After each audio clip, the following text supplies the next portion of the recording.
So tell me, what exactly makes me a bona fide badass? He retrieved the joint, lit it, took one long drag, and offered it to me. I waved it away. He crushed the bud in the ashtray. Then, resuming his previous position, he opened his mouth as if to speak but said nothing. It was as though he was rethinking it, deciding. I realized then that I had been doing all the talking and he had been doing all the listening. This time I waited. When he finally spoke, his voice was strange. It sounded like it was coming through a tunnel. "You're a badass because you left," he said, never making eye contact. "Damn, girl, you were 16 years old.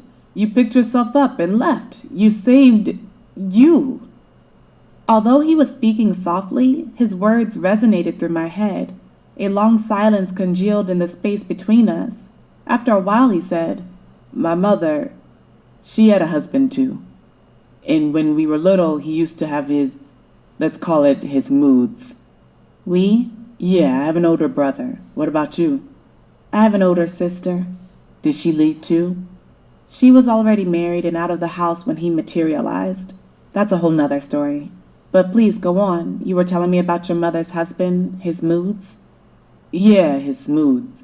Well, sometimes he was great, you know. He put us in the basketball league, came to all the games. He paid for us to study martial arts. We studied for years. Tommy, that's my brother, he took karate. I took judo. But then there were these other times, the times when he'd come home with this look on his face. I could tell just by looking at him what kind of mood he was in, usually because he felt guilty after being with other women. Mom knew. She could always tell. We all could. He'd have this defiant look, angry, like he ruled and could not be questioned. He looked like a different person altogether. He was like Jekyll and Hyde, and she never dared question him either. "He was your stepfather?" "He was my father. People say that I look like he spit me out." Danny heaved a sigh into the dim room and continued. "It was like there was this demon that lived inside him, you know? Like it would just jump out on any random day for any random reason.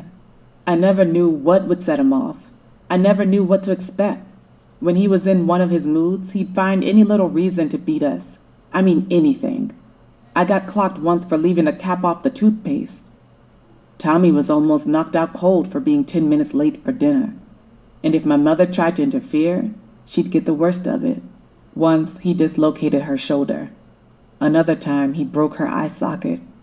I can't even remember the reasons. She always told the hospital that she fell." "He drank?"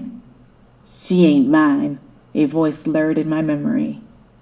"Never touched the stuff. No booze, no drugs, just craziness, mean and hateful. He excelled at meanness. Sometimes he was mean just for the sake of being mean. I never understood it. For a long time I didn't even know that other kids' fathers didn't do shit like that. I actually thought that shit was normal." "And he stayed?" I asked, the question ringing strange the moment it left my lips. Danny turned his look on me then. "I mean, he never abandoned you guys?" He took a moment and a drag from his joint, turned away. With his eyes unfocused, he addressed the wall before him. "Dad, leave us? I wish. No, I don't know why. But I do know that for him, that was never an option. I guess it just wasn't in his DNA." Then he smiled a skewed little smile, his perfect teeth glowing in the black light. I sensed hesitation, like he was about to reveal a truth but might change his mind. "And my mother, she wouldn't leave either. It was like they were condemned to live miserably ever after," he said. "She didn't have the sense or the courage to do what you did at 16. She didn't try to save herself, and she certainly didn't try to save us." He let out a laugh that was devoid of humor. It was a sad laugh, one that made me want to cry.